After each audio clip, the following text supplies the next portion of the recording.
ওমর মৃদু পায়ে মিম্বারে গিয়ে উঠলেন, তিনি খুতবা দেবেন। আউযু বিল্লাহি মিনাশ শাইতানির রাজিম, বিসমিল্লাহির রহমানির রহিম। মাত্র খুতবা শুরু করবেন, পেছন থেকে একটা যুবক লাফ দিয়ে দাঁড়িয়ে গেল। খাপের ভেতরে তরবারি ছিল, টান দিয়া তরবারিটা বের করেছে। ডাক দেয়া কয়, ওমর আপনি খুতবা বন্ধ করেন। কিছুদিন আগে সবাই মিলে আমরা রাষ্ট্রীয় তহবিল থেকে কাপড়ের টুকরা পেয়েছি, সবাই এক টুকরা করে কাপড় পেয়েছি। নতুন কাপড় দিয়া আমরা সবাই পাঞ্জাবি বানিয়েছি, কিন্তু আমরা খেয়াল করে দেখলাম আপনিও নতুন কাপড় পাঞ্জাবি পরে এসেছেন, কিন্তু আফসোস হচ্ছে আমাদের পাঞ্জাবিগুলো এত লম্বা হয় নাই, আপনার পাঞ্জাবি দেখি অনেক লম্বা। জানতে মন চায় ক্ষমতা দেখাইয়া কাপড় বেশি নিছেন নাকি? কাপড় চুরি করেছেন না ক্ষমতা দেখাইয়া কাপড় বেশি নিছেন? আগে জবাব দেবেন, পাঞ্জাবি লম্বা হইল কেমনে? এই জবাব না দিতে পারলে মদিনার কোনো মুসলমান আপনার খুতবা শুনবে না। সুবহানাল্লাহ বলবেন না? অর্ধেকটা পৃথিবীর প্রেসিডেন্ট, আমিরুল মুমিনিন, খলিফাতুল মুসলিমিন, যার ব্যাপারে নবী বলেছেন আনা খাতামুন নাবিয়্যিন লা নাবিয়্যা বাদি, আমার পরে আর উমর নবী নাই, আমার পরে যদি নবী থাকতো আমার উমর আমার পরে নবী হইতো। যেই উমরকে দেখলে শয়তান পর্যন্ত দৌড় দেয়, বাঘ মহিষ এক ঘাটে পানি খায়, এই উমরের সামনে যুবক দাঁড়ায় তরবারি খুলেছে। ওমর আগে জবাব দেন, পাঞ্জাবি লম্বা হইল কেমনে, তারপরে খুতবা দেবেন, নাইলে আমরা খুতবা শুনবো না। ওমর মাথা নিচু করে ফেললেন, গাল বেবি টপ টপ করে পানি পড়ে। ওমর আর কথা কয় না, ওমর চুপ মেরে দাঁড়িয়ে আছেন, কাঁদতেছেন। ওমরের ছেলের নাম ছিল আব্দুল্লাহ। আব্দুল্লাহ ইবনে ওমর দাঁড়ালেন, বললেন, ভাইয়েরা, ও ভাইয়েরা, আমার আব্বা কাপড় চুরি করে নাই, আমার আব্বা কাপড় চুরি করার মানুষ না। সবাই বলে সাফাই গাওয়ার দরকার নাই, পাঞ্জাবি লম্বা হয়েছে কেমনে তোর বলো, তাহলে বুঝবো কাপড় চুরি করছে নাকি করে নাই। আব্দুল্লাহ ইবনে ওমর কয়, ভাই তোমরা আমার আব্বারে চিনো নাই। আমার ভাইয়ারা একদিন কাঁদতে শুরু করেছে, ফিন্নি খাবে, কাঁদতে কাঁদতে ঘুমিয়ে পড়েছে। আমার আব্বা যখন ঘরে গেছে, আমার আম্মা বলতেছিলেন বাচ্চাগুলা ফিন্নি খেতে চায়, আপনি ওরা না খেয়ে ঘুমিয়ে পড়েছে কাঁদতে কাঁদতে। ওমর কয়, তাই নাকি? কয় বাচ্চাদেরকে উঠাও। বাচ্চাদেরকে উঠানো হলো। ওমর বলতেছেন, বাবারা তোমরা নাকি ফিন্নি খেতে চাও? কয়, জি আব্বা খেতে চাই। কয়, অবশ্যই ফিন্নি খাবে। বাচ্চারা তো আনন্দে উদ্বেলিত। এবার ওমর মুচকি হাসি দিয়া কয়, ফিন্নি খাবে সেই দিন মদিনার প্রতিটি ঘরে ফিন্নি রান্না হবে যেই দিন। এর আগে খাইতে পারবো না, সবাইকে যেদিন আমি এনশিওর করতে পারবো, সবাই যেদিন আমি মিষ্টি খাওয়াইতে পারবো, ওই দিন আমার ঘরেও মিষ্টি হবে। আমার আব্বা সেই আব্বা, আমার আব্বা কাপড় চুরি করতে পারে না। কয়, সাফাই খাওয়ার দরকার নাই, পাঞ্জাবি লম্বা হইল কেমনে? আবার আব্দুল্লাহ, ওমরের ছেলে আব্দুল্লাহ কয়, ভাই তোমরা সবাই যেমন এক টুকরা করে কাপড় পেয়েছো, আব্বা পাইছে এক টুকরা, আমিও পাইছি এক টুকরা। বাব্বাটা বাড়িতে গেলাম, গিয়া দেখলাম আমার পাঞ্জাবি আগেরটা এখন ছিঁড়ে নাই। আমি আব্বাকে বললাম, আব্বা, ও আব্বা, আমার বোধহয় শীত পড়বে বেশি, আপনি মুরব্বী মানুষ, কষ্ট হবে, আমার পাঞ্জাবি আগেরটা ভালো আছে, আপনি একটা কাজ করেন, আমার টুকরা কাপড়টা জোড়া লাগাইয়া 2 টুকরা কাপড় দিয়ে লম্বা করে একটা পাঞ্জাবি বানান, তাইলে আপনি আরাম পাবেন। ভাই আমার আব্বা কাপড় চুরি করে নাই, আমার টুকরা কাপড়টা আমি আব্বারে দিয়ে দিছি। 2 টুকরা কাপড় জোড়া লাগাইয়া পাঞ্জাবি বানানোর কারণে আব্বার পাঞ্জাবি লম্বা হইছে, নাইলে আব্বার পাঞ্জাবিও তোমাদেরটার সমান হইতো। এবার লোকজন কয়, ওমর খুতবা পড়ান, খুতবা দেন, নামাজ শুরু করেন। ওমর কয়, না, আমি নামাজ পড়াবো না, খুতবাও দেব না। যেই ছেলেটা প্রশ্ন করেছে ও কই? সবাই মনে করেছে ওমর খুব রাগ করেছে, তারে বোধহয় মারবে নাকি। ওই যে যুবকটা দাঁড়ায় ইয়া আমিরাল মুমিনিন লাব্বাইক, এই যে আপনার যুবক এখানে হাজির। ওমর কান্দে, ডাক দিয়ে কই যুবকরে আমার কাছে আয়। সবাই রাস্তা করে দিল। ওমর মিম্বার থেকে নামলেন, হাত দুটি ছড়িয়ে দাঁড়ালেন। যুবকটা লাফ দিয়ে ওমরের বুকের ভিতরে পড়ে গেল। ওমর টান দেওয়ার ধরা চিৎকার করে কয়, যুবক রে, ও যুবক, তোর মতো যুবক যতদিন আসমানের নিচে এই পৃথিবীতে থাকবে ততদিন পর্যন্ত ইসলামের দিকে চোখ তুলে তাকানোর কেউ সাহস পাবে না, ঠিক কিনা?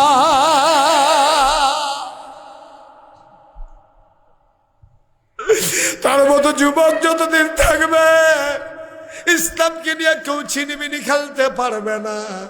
এই ওমর কেমন ওমর ভাই, রাস্তা দিয়ে হাঁটতেছেন চামড়ার চাবুক হাতের ভিতরে, কে খায় কে খায় না, কে ঘুমায় না। ওমর ঘুরে ঘুরে পাহারা দেয়। ঘুরতে ঘুরতে চলে গেলেন বর্ডার বেল্টে, অজপাড়া গায়ে সীমান্ত এলাকায়। পাহাড় সারি সারি দাঁড়িয়ে আছে। ওমর পাহাড়ের পাশ ঘেঁষে হেঁটে যায়। মদিনার এক যুবক মাদকাসক্ত ছিল, সে মদ পান করত। সে মনে করেছে উমরের হাতে ধরা পড়লে আসি দৌড়া, পাহাড়ের কিনারায় চলে যাই, ওখানে বোধহয় আমারে কেউ দেখবে না। আল্লাহর কুদরত, মদের বোতল নিয়ে গায়ে চাদর দিয়া পাহাড়ের কিনারায় যখন চলে গেছে, বাঘ ফিরে সামনে ওমর পড়ে গেছে। যুবকের হাতের ভিতরে মদের বোতল, ওমর সামনে পড়ে গেছে। সে বাঘ দেখার মতো চমকে উঠেছে, থমকে দাঁড়িয়েছে, আশ্চর্যান্বিত হয়ে গেল। ভয় এখানে আসলাম, ওমর এখানেও চলে আসছে, আজকে বোধহয় খবর আছে।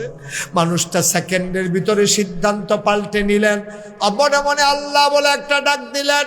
ডাক দেয়া কয়, আল্লাহ আজকে যদি এই বিপদ থেকে বাঁচিয়ে দাও, তুমি আল্লাহ সাক্ষী থাকো, খোদার কসম জীবনে মদের কাছেও যাব না, মদের বোতল ধরবো না।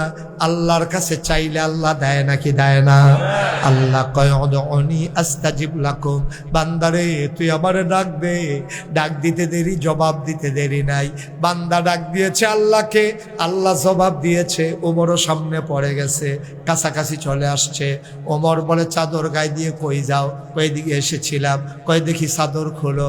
ওমরেরও সন্দেহ, নিশ্চয়ই হাতের ভিতরে মদের বোতল থাকতে পারে।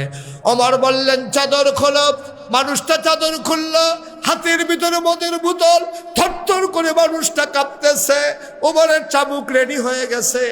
ওমর ডাক দিয়া বলে, বোতলের ভিতরে কি? আল্লাহ তাবারক ওয়া তাআলা যুবকের মনে প্রশান্তি দিয়ে দিলেন। যুবক ডাক দেয়া কয়, বোতলের ভিতরে একটু দুধ আনছিলাম। কয় দেখি আমি দুধ চিনি, মদও চিনি। আবার বোতল নিলেন উমরের হাতে, নাক দিয়ে শুকে কয়, ঠিকই আছে, এটা তো দুধ দেখি। ও যুবক চিৎকার করে কয়, তাইলে বোঝা গেল আল্লাহর কাছে চাইলে আল্লাহ এখনো দেয়।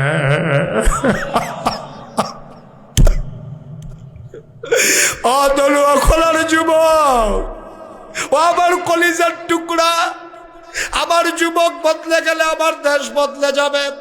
আমার যুবক যদি সুন্দর যুবক হয়ে যায়, আমার বাংলা সোনার বাংলা হয়ে যাবে। আমার আবু সাইদ, আমার মুগ্ধ যেদিন বদলে গেল, সিনা টান টান করে পুলিশের সামনে দাঁড়িয়ে গেল।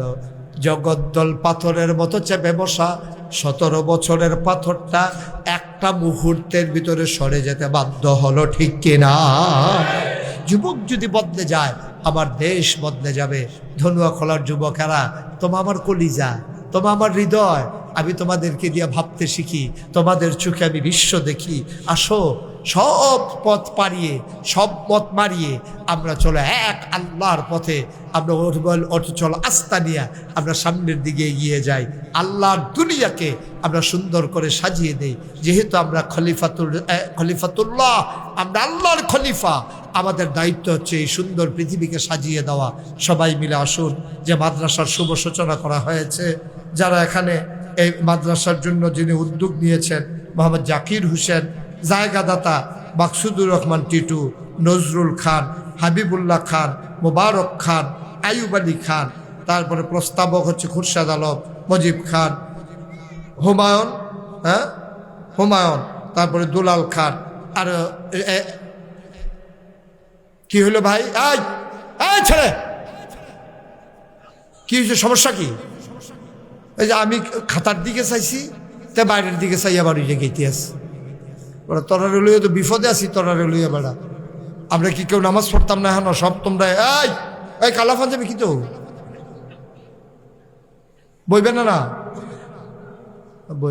আগ্গই রাখছে, রাস্তাটা আগ্গই রাখছে, বুঝছো না? বেড়া ফিরেছে পোকা ধোয়া শেষ। মাদ্রাসার জায়গা অনেকে দিয়েছেন, অনেকে দেবেন। সুন্দর করে যেন মাদ্রাসাটা হয়, যেন সবাই এখানে সহযোগিতা করবেন। এখানে 1 শতক জায়গার অনেক দাম আমি জানি, কিন্তু তারপরে মাদ্রাসার জন্য একটু জায়গা দিতে পারা এটা একটা বিরাট ব্যাপার। খুরশেদ আলম ভাই কি জায়গা দিয়েছেন ইনশাল্লাহ? খুরশেদ আলম ভাই কি আছেন এখানে? খুরশেদ ভাই কি স্বীকার করতেন না আছেন যে? নাই? মাশাআল্লাহ। খুরশেদ ভাই মাদ্রাসা করতে গিয়া একটু সহযোগিতা করা লাগবে, রাজি আছেন ইনশাআল্লাহ? ইনশাআল্লাহ বলেন মারহাবা। খুরশেদ ভাই, তারপরে গিয়া মজিব খান, ওই মজিব ভাই আছেন? মজিব ভাই দিছে, ওকে ফাইন। তারপরে গিয়া হুমায়ুন, হুমায়ুন কই?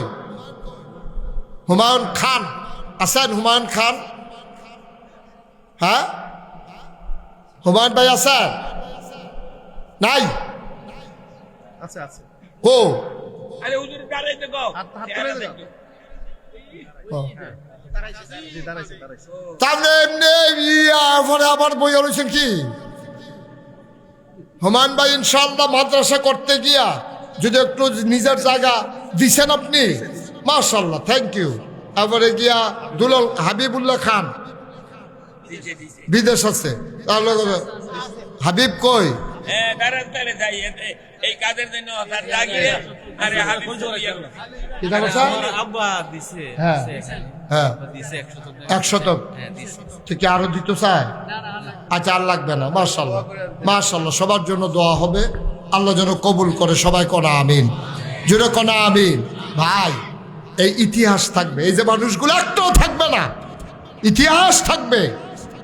আপনারা এখানে কতজন বিদেশি, কয়জন? 180 জন তারা তালিকা করছে, তারা 1 কোটিটার উপরে তালিকা করছে।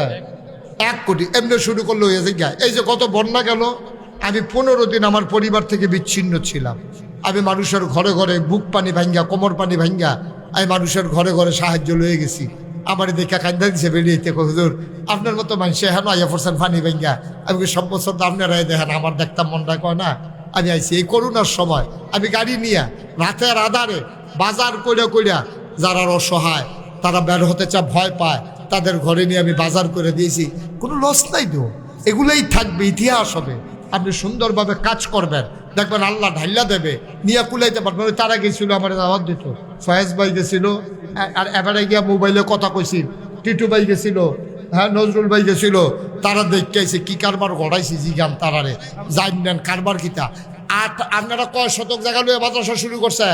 আর আমার এরিয়া হইল 1800 শতক। কয় শতক? 1800 শতক।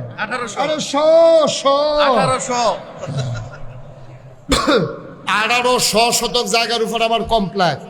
আর জায়গায় জায়গায় মাদ্রাসা মসজিদের অভাব নয়ও। আমি চিন্তা করছি উল্টা, মসজিদ তো ওইবই। আমি চিন্তা করছি অসহায় মানুষগুলোর চিকিৎসা হয় না। 20,000 স্কোয়ার ফুট আমার হাসপাতাল, নিচতলায়, দোতলায়, 3 তলায় মসজিদ। আমি থাকবো না, হাসপাতাল থাকবে, চিকিৎসা হবে।